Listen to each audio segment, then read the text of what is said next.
honestly is like, why does it take going to paternity court, taking a DNA test just to like get it? Like, you should believe me when I tell you, not somebody else that's not in our picture. Did you know he was married? No, he didn't tell me that. Then how often would he come over after that? Every day. He was spending the night every day? Yes, ma'am. Sleeping in my bed. We was together one time, and I hate to be crude, but it was a one-night stand. I don't care what your version was. I was far from a one-night stand. Living across the street from each other? If I was your wife, I wouldn't trust you for nothing. All sorts of unbelievable events happen on paternity court, but fasten your seatbelts for this one, folks. The Sowers couple was against Ms. Roughton, who claimed that Mr. Sowers had fathered her 5-month-old son. Well, you don't get to watch a wife against the mistress every day. Adam have been married for 14 years. She has tried to destroy my marriage. She's tried to put this baby off on Adam, saying it's his baby. She's tried to file child support papers, which I have right here. That you asked for. And you know, the strange thing about it, it's in Horry County. Isn't that something? It's Horry County. Horry County. If you could read, you'd know it was Horry County. Oh boy, the tension in this case was so thick that we can cut it with scissors. According to Ms. Roughton, our Mr. Potential Daddy sweet-talked her into a causal thing. But wait, how did Ms. Sowers find out about this? Because honestly, isn't that unusual? She's on her husband's side. I had a friend up the road that says, your husband is at a girl named Chrissy's house. And I'm like, where is that? And she gave me the location, and his car was there. So that gives you the right to come in my front door? Well, I knocked on the door, You did they not? didn't answer. And I walked in, and the first time I called them, they were on the couch. What? Ms. Sowers did catch them on the couch, mid-action, and yet she decides to go against the mistress. I wonder what magic spell from the Harry Potter Mr. Sowers has done on Ms. Sowers. But wait, Ms. Roughton has a few more confessions to make. At this point, did you know he was married? No. Yes. So your mutual friend just basically comes and says, He didn't hey, tell me that. He never tells you this guy's married? No. Then how often would he come over after that? Every day. He was spending the night every day? Yes, ma'am. Sleeping in my bed. How can Ms. Sowers turn a blind eye to all of this? Listen up or wake up. Your husband has been cheating on you. Ms. Sowers, however, she also explains about the erratic behavior of her husband, and Ms. Roughton helps her connect the dots. Missing a lot, and I wondered where he was. With me. Yeah, and he was at her house. Oh, so he was missing all night? He would go, he'd leave at certain times of night, and I'd wake up and he wasn't there. Show up at my house 3 o'clock in the morning. So, Yeah, he I would did. show up at your house at 3 a.m.? Yeah. Oh yeah, all times of night. Just come in and get in bed with me. When questioned about it, Mr. Sowers revealed that his marital relationship was facing significant challenges. On the contrary, according to Ms. Roughton, he expressed enthusiasm about her pregnancy. Allow me to remind you, sir, that you are not a bachelor. But wait, how did Ms. Sowers find out about the pregnancy? I open the door, and he's on one side of the bed, she's on the other, but he's dressed. I'm looking at her, she's in a little tank top. I'm like, are you pregnant? She's like, yes, I'm pregnant. That's and not how it that's happened. Adam's child. And I said, is that true, not how it Adam? happened. I said, is that true, Adam? He says, I don't know, maybe. I don't know. Now, let's delve into the heart of the matter. Do you want to understand why Ms. Sowers is siding with her husband when she confronted him about the mistress's pregnancy and the possibility of the child being his? His response was nothing short of a denial. He expressed uncertainty, saying, I'm not sure, just wow. He didn't, Did you ever use a condom, deny, and he didn't, you know, either way, because there were other men involved in this That's a situation. lie. There were other men That's a lie. that she had been sleeping with. 7 That's a lie. total to be. I've been with 8 people my entire life, baby. Ah, man. Ms. Sowers, you did sound confident here on this one, but this paternity question can only be solved with evidence. And you know who has it here? That's right, Judge Loran Lake. So here are the much-awaited DNA results. Mr. Sowers, you are the father. Thank you. Have a nice life. That is your little boy. It sure is. And the poll was incorrect. Adam will. All right, paternity peeps. We meet Mr. Manser, who claims he spent 5 years behind bars for not coughing up child support for Ms. Sayre's son, Dylan. And guess what? No one even proved he's the biological daddy. What? 12 hours of my life cost me 5 years in the Department of Corrections. She was a friend of my aunt's. She was best friends with my aunt. We all lived in the same little community. She lived across the street. I knew of her. I knew her. I've spoken to her. But as far as intimacy, we was together one time, and I hate to be crude, but it was a one-night stand. I don't care what your version was. I was far from a define the word one-night dating. stand. Living across the street from each other? Far from a one-night My wife's going to be stand. upset because I live across the street. Mr. Manser spills the tea about his one-night stand with Ms. Sayre, but surprise, surprise, she's not buying it. Fast forward to court, Mr. Manser misses the memo, doesn't show up, and boom, he's named the dad by default. Classic. So how did you get arrested? That came 3 years later after I still didn't pay child support, still unable to pay. I still had doubt. I've never, to this day, thank God for your show, or I'd never know for sure whether or not I was the natural father. Never. If you would have showed up for court, you would have known. I couldn't show up for court. Why? There's a lot of people. 'Cause I got there. Well, you live in the same town. The dude's still doubting the whole fatherhood gig, questioning if he's the real deal. And here's the kicker. He claims he never saw any proof that Dylan is his spawn. There might be an interesting twist to all this. When Ms. Sayre presented the court with some evidence, Because I have had a DNA test done, and I have the results right here. Would you like a Wasn't I copy of supposed it? Well, she's worked for Lab pretty much for the last 20 years. Those I'd Hold on. question the validity of the results. I mean, she'd get those anyway. Hold on 1 second. Jerome, please hand me Miss Sears' evidence. And it also shows the lab did that But I've got- the seal was not tampered with, therefore I could not have tampered with the sample. I never submitted a test. all right, so the lady has been working at the DNA testing lab. And according to Mr. Manser, the test results might have been forged. Well, there's only one way to find out. How about we let Judge Lake do some investigation? The information that is also included in the collection of the samples, I do see that for alleged father, it's entirely blank. That's right. Meaning Imagine that. there is no social security number. That's right. There is no address. She forgot to put that part in there. There is no information about you. It's all blank. Talk about calling it unbelievable. Ms. Sayre, your entire claim about the lab results being legit now sounds kind of shady, we must say. But wait, our emotions might run high when everything comes to this. There's no evidence that you were there on that That's exactly day. right. Thank We've you, Your established Honor. that. Thank you. We do, however, see a lab record of a collection taken on May the 1st, 1995, which they claim was you. The date of May when they put on there underneath the ascension number, that is when they pulled a sample See- out of the freezer. Emotions run high as Mr. Manser's son, Chris, steps in, dropping truth bombs about their father-son bromance. But wait for it, Dylan, the supposed love child just got left alone. And how about after all this, we just clear the doubt for everyone? So here, Judge Lake reading out the test results. Mr. Manser, you are not Oh, God. his father. Oh, man. 5 years in prison. Dylan, I'm sorry, bro. This is why. This is why I did what I did. But this and is acted- nothing I made up. The lab did You it. made it all up. You No, made I those- did not. Well, those results I apparently don't know are made any up. of those people on that form. But soon after the results were revealed, there was another plot twist that had been waiting for everyone in the shadows. While Mr. Manser was understandably furious, Ms. Sayre drops another bomb, and you just would not believe what to say. She should be convicted of some crime. No, I should not. I did That not. is Mr. fraud. Manser, Mr. Manser, That is I fraud. know you're upset. I know it's overwhelming. I need a moment with Dylan because I want to make sure he understands. Do you want to find out who your father is? Of course. Miss Sear, do you know? Yes, ma'am. Here's another moment you wouldn't believe. The latest scoop is quite the roller coaster. Reality TV star Kaylee Woodbury was on a mission to secure the ultimate paternity award, not for a mystery man, but for her fiance. Tabloids, you're in for a treat. I mean, I know 110% that Daquan is the father of my child. I don't sleep with no one. I don't look at nobody. I don't have feelings for no one else but this man. You know, there's always gonna be people in his ear no matter where we go, just because I do have that reality star TV persona. And it could be not even denying our son or anything. No matter what I do with my life, someone has an opinion. It's the classic superstar dilemma, isn't it? Rumors falling like confetti on their parade. Mr. Cage, the pint-sized champion, spilled his heart out in court, achieving a world record for embracing coziness at the speed of light. Did you use protection? No. Oh, y'all are doing the most.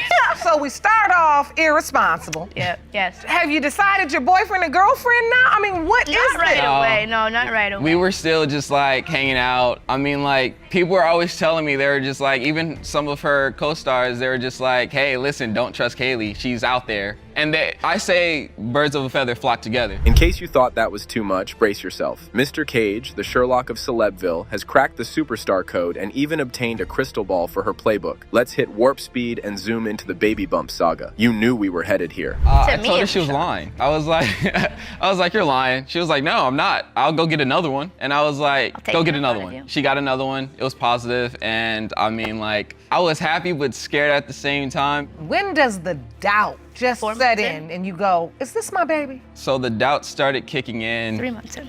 Yeah, around 3 months in. The baby daddy wasn't comfortable with the plaintiff spending time with another guy, and the entire situation screamed doubt. It's like a puzzle piece falling into place, right? The defendant had a significant question mark looming over his head.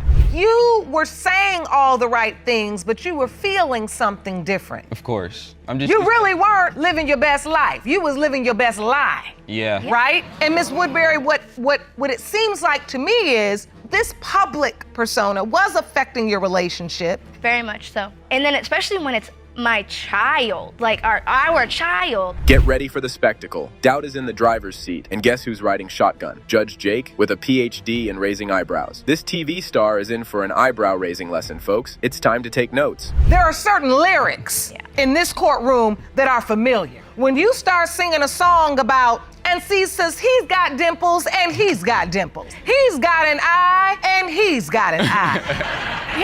Right? He likes eggs and he likes eggs. Like that, when that song starts to play, what it tells me is there is doubt. Here's a twist that even roller coasters envy. A not-so-famous ex-boyfriend had a "who's your daddy" moment, insisting the mini-human resembles another guy. The baby mama, like a boss, turned into a professional denier, shutting down that theory with finesse. I feel like there's certain features.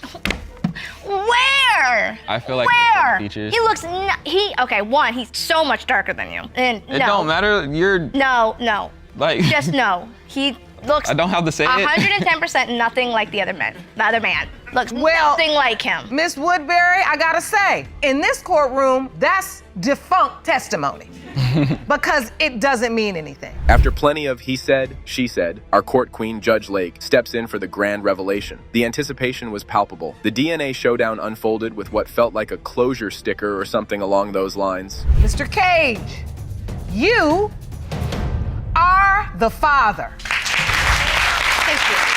Yes. You all have what I call resume relationship. I've been in one of those. Ms. MacArthur brought her boyfriend to a family reunion, seeking a second opinion, but the event took a wild turn. The family dropped a bombshell. Her boyfriend might be her blood brother. The revelation added an unexpected and dramatic layer to the gathering, leaving everyone astonished. My mom and my other aunts was there, and they was looking at me funny in the face, and she pulled me to the side. She was like, I'm not gonna look at you funny in the face. That might be your brother, and whatever y'all got going on, y'all need to cut it out until you find out. You said they were looking at you funny in your face, meaning you knew as soon as you walked in, they were giving you a side eye. Right. Something wasn't right. Right. Hold on to your hats, folks. The craziness doesn't stop there. Brace yourselves for this twist. Ms. MacArthur is expecting a baby with Mr. Veals. Yes, you heard it correctly. An unexpected and awkward situation that no one saw coming. This is making you very emotional, and I can understand why. I can't imagine dating a young man and finding out that possibly be my brother. Is your emotion because you're hurt? Do you feel fearful? Are you scared? I feel all of it. What is it? I feel disgusted. Curious about the details? According to the defendant, a chance encounter with some cousins at the family reunion triggered an unexpected realization, setting off alarms in his mind. It's a situation he certainly wasn't anticipating. Because I didn't know that he knew any of the family members. I was thinking that he probably met them through our friend that we have in common. And so, wait a minute, Mr. Veals, so you never knew your father? Last time I seen my father, I was around 4 years old. So I never really had, like, you know what I'm saying, a relationship with him. Like, I never really conversed with him like that. Like, he just really wasn't in my life like that, so. Intriguingly, both the plaintiff and the defendant acknowledged their father's fast-paced lifestyle, speculating that he might have been traversing states, fathering children with different women. Their identical testimonies about the elusive Big Daddy only deepen the uncertainty. Like, when I was younger, I actually felt like I would run into some type of situation like this, because I know my father just was always, you know what I'm saying, a reckless man, honestly, you know what I'm saying. He was driving trucks and he was just in hotels, you know what I'm saying, spending money on different women. So my mother and my father was married. He was always there with me and my brothers, except for when he was on the road, because he was a truck driver. Adding the cherry on top, Ms. MacArthur testified about a picture mystery she stumbled upon. Everything became eerily apparent. There was a striking resemblance between Mr. Veal and Ms. MacArthur's father, unveiling a compelling piece of evidence. evidence. Mr. Veal's mom Sent it, I guess. sent that picture to your aunt, the picture when he was a little boy. Yeah, from my To dad. your aunt. And she had it in the book the whole time, but I never knew they called him Jay. I didn't know it was Jeremiah. Did they say this little boy was your father's child or might be? It might be like a possibility. Ever heard someone say, "Feels like I've known you almost all my life"? This might be exactly what they meant. With both the plaintiff and the defendant admitting they've never met before, DNA results are the key to unraveling this mysterious connection. When it comes to the DNA result for Katrina MacArthur and Jeremiah Veal, you are not brother and sister. That's what you told me.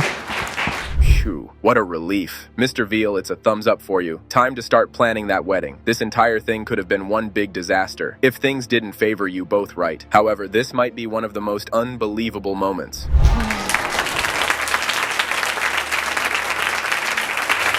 It took all on the You feel free to stand over with your girlfriend. Get ready for another Who's the Daddy showdown. While money fraud is common, Mr. Jackson has taken it up a notch, petitioning the court for a DNA test. He believes Ms. Island committed paternity fraud by falsely claiming he fathered her 2-year-old daughter. Because, I found out about this child a whole year ago. And so what does that have to do with a paternity fraud? Because if this was my child, I want to be in my child's life. You supposed to let somebody know. Aaliyah picked up and took off. Never heard from her, then she started playing Facebook games. Sending me messages through Facebook, then she would block me. So the baby mama just disappeared after the baby was born and showed up years later claiming Mr. Jackson to be the baby daddy. Were we all teenagers here with a child in the mix? Anyway, Mr. Jackson, let's rewind to the nature of your, shall we say, situationship. I was at work. I was leaving. I got off work. She was next door from my job as a public aid office place, and she was coming out of there. And I said, "Hey, how you doing? You know what I'm saying? Let me talk to you, get your number, whatever." She said, "Sure." Wrote the number down. I said, "Where you headed to?" She said, "I'm going home." I said, "Okay, the bus stop is that way. Let me walk you to the bus stop." I walked Leah to the bus stop. She gave me the number. Right after that, I called her. She answered the phone. That night, me and Leah had sex on the back porch. Oh, come on. You can't lay all the blame on the woman, even if it happened on the porch the day you met Mr. Jackson. You're equally in the mix. You can't just play the Black Ranger from the Wild Force. LOL. But here's the kicker. It was all happening without commitments. It was just sex-wise. Every time he called my phone, it's sex-wise. And you say you were in a relationship, Mr. Jackson. We wasn't in no relationship. We had no strings attached. And it's just sex in a car. She's a jump off. I'm a jump off. Wait a minute. I'm a jump off, but you kept coming back. Let's get some order. No. Listen. Someone had to say it out loud and knock some sense into these kids having kids. After Mr. Jackson repeated the porch incident, just look at how Ms. Island reacted again. It felt like she was hiding something under her sleeves. It's just him. That him and him, me and him. It was just him. I was just messing around with him. But you stay calling my phone, calling me. Leah, who? Explain the guy on the back porch. Who's that guy on the back porch? Wait, I thought you was on the back porch. Oh my God! Yeah, Thank you. Wow. It was 2 guys on the back porch. Me and the mystery man. Time I was on the back porch, the guy would grill me. Feels like Mr. Jackson's just jealous. Nothing else, right? Oh boy. If you think he's that simple, you've got it all wrong. According to him, Ms. Island was already in a relationship and went MIA during their relationship. When did she disappear? I don't understand this part. I started coming over there, blowing the horn. Her family come to the window. She's not here. She's gone. Okay, I'll leave. Come back the next day. Come to the house, blow again. Papa, Lee up there. Now, she gone. Look, she on the side of the window moving the curtains looking. There she go right there. She gone. Because I don't want to be bothered with you. When faced with overwhelming confusion, let's turn our attention to the timeline. How about we dig deep into that and unravel the complexity by doing some calculations? Ms. Island, could you please share your perspective on the timeline? November 15, 2015, I found out I was pregnant. How did I know? Because I missed my menstrual period. When I went to the hospital, it confirmed that I was pregnant. I called him and told him he was excited. He come see me that night. The same day, November 15th, he came to see me. We were sitting in the car. I was talking to him. I mentioned something about I'm hungry. She say, okay, he'll be back. Here it is, 30 minutes passed by. He never came. An hour passed by. He never came. Disregard that for now. Let's refocus on the case. I believe most aspects are now clarified. How about we cease recording the testimony and provide you, Mr. Jackson, with the closure you rightfully deserve. Here are the DNA results. When it comes to 2-year-old Jemiah Eland, Mr. Jackson, you are the father.